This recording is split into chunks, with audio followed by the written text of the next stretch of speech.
me and eggs, and I'm also plant-based, so welcome. So lucky in some ways and unlucky in others, I live alone, which means that I'm actually the only person that cooks in this kitchen. So that makes the kitchen very safe for me. It makes it a really safe space and one of my favorite places. I only buy ingredients and foods that don't have my allergens present in them. I mean, occasionally I'll buy something with a may contain on it, but those decisions are really intentional and haven't been happening a lot during the pandemic. So yeah, I find it really easy and safe and clean to be cooking here. I actually have a harder time when I have to go to a restaurant to eat, or if I'm going to someone else's house and they're making me dinner.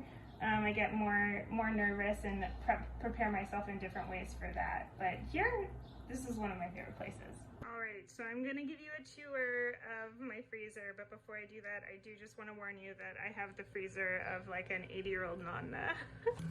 So in my freezer, we have lots of things. We have some sugo sauce that I've made before.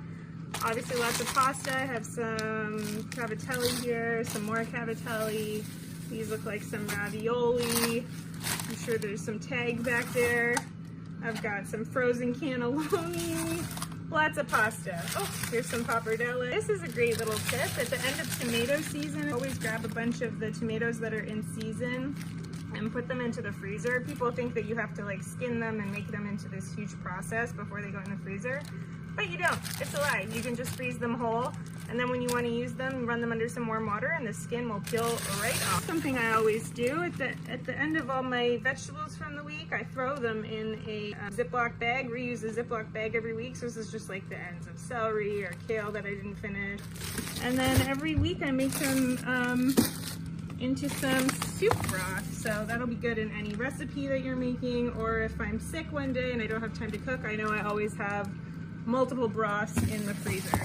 As you can see, I have lots of other stuff in here. Some frozen muffins, and I usually have a few fake meat substitutes that I make. So I have some tempeh here and other things. I don't know if this counts, but I think one of my favorite parts of my kitchen is my bar cart. We have lots of nice alcohols here, and we have some nice little things to make drinks with, including a cute book of cocktails that my friend got me.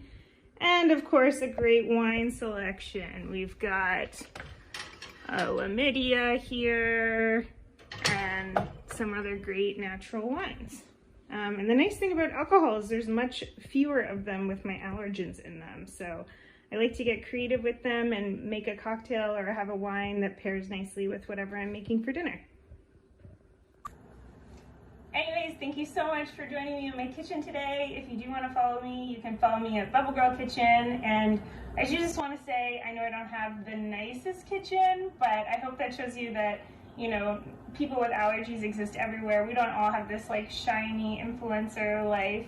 And you don't need that to be able to make yourself good food. You just need access to good ingredients and some inspiration. So if you want that, you can follow me.